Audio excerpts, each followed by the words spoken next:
Human cellular tissue products is an amazing area. And stem cells are an actual cell that occur in bodies that can become anything.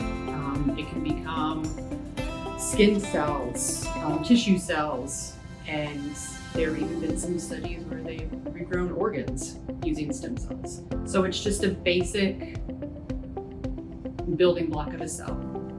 So as we age, our bodies aren't able to rejuvenate ourselves as well as they had.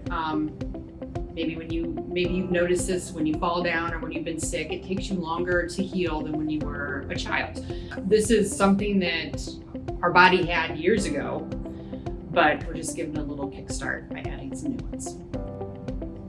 With the human cellular tissue product, we're rebuilding that area using the new cells, whether it be joints, muscles, getting rid of lines on your face, or adding hair to your head. So the future of human cellular tissue products is probably the sky's the limit. I've heard articles about regrowing organs, about helping those who had spinal cord injuries regain the feeling and ability that they had prior to their injury.